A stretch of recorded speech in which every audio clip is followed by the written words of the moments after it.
jekk aħna inħarsu lejn l-embrijun bħala bniedem li jistħoqlu jgħix, allura nafu li wkoll jistħoqlu li l-iżvilupp tiegħu ikun l-interess il-kbir f'kull ħaġa li nagħmlu.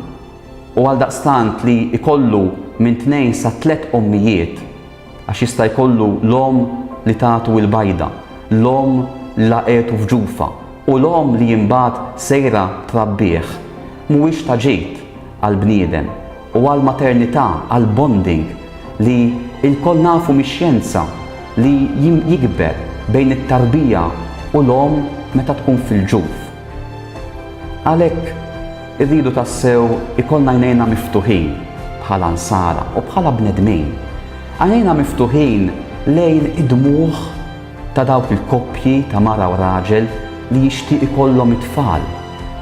Imma wkoll għajnejna miftuħin lejn id-dmugħ ta' dawk l-imnisla li ma jiġix imħares id-dritt tagħhom għall-għajxien, id-dritt tagħhom li jkunu jafu l-eruq, l-oriġini tagħhom, id-dritt tagħhom li jkunu maħbuba, id-dritt tagħhom li jkunu irrispettati għaliex huma bnedmin li għandhom dinjità u għaldaqstant mhumiex oġġett ta' ħadd, huma proprjetà ta' ħadd.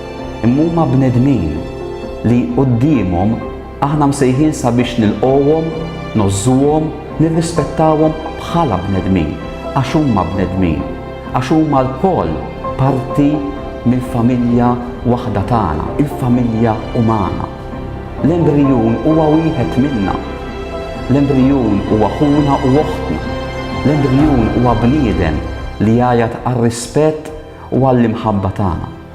Għaldaqstant, waqt li wieħed jibqa' jħares u jifhem kemm jista' id-tbatija ta' dawk il-koppji ta' mara u raġel li jixtiequ jkollhom it-tfal, ma nistgħux sabiex inwettqu drittijiet, sabiex qisna nixxuttaw id-dmugħ ta' kulħadd, jew sabiex imbagħad nikkuntentaw hekk il-min anki jista' jħoss li it-trabi huma oġġett li nakkwista li aħna nirfsu fuq id-dinjità tal-persuna magħna li għadha fi stat embrjonali. Ma nistgħux nirfsu fuq id-dinjità tal-embrijun uman. Huwa żmien li fih aħna bħala insara imsejħin sabiex nibqgħu inkunu il-vuċi ta' min hu bla vuċi. Sabiex aħna nibqgħu dawk il-persuni fis-soċjetà li jkollna għajnejna miftuħin għal kull bniedem, għal bniedem li jidher, għal bniedem adult, għal bniedem li naraw l-għajnejh nisimgħu il-leħen tiegħu, imma wkoll għal bniedem li għadu kemm ġie mnisser, għal bniedem li għaliex huwa wieħed minna jitlob l-għajnuna u r-rispett tagħna. Ċertament bħala nsara nitolbu lil sit il-ħajja, lil mulej, sabiex jgħinna dejjem aktar naħdmu favur kultura li toss il-ħajja. Forsi għad daqs illum m'hemm bżonn li l-Evanġelju tal-ħajja, l-Evanġelju ta' Sidna Ġesu Kristu inxandruh u ngħixuh. Imma anki tajjeb li bħala nsara niksbu dak il-ħelsien li jgħinna nirriflettu u nirraġunaw, li jgħinna naraw li fejn hemm il-bniedem taqa' kull tip ta' diviżjoni li jista' jkollna, ta' preferenzi li nistgħu inħadnu u inħarsu lejn l-umanità. U naħseb li hawnhekk nistgħu nsibu ħafna għajnuna sabiex niffurmaw ruħna, sabiex inkun nistgħu nitkellmu, sabiex li lien mill-emozzjoni tal-mument, li lien mill-drittijiet tal-adulti, nitkellmu mid-dritt tal-bniedem fl-aktar mument vulnerabbli tiegħu. Il-koll imsejħin biex inkunu dawk il-persuni li nagħtu tama.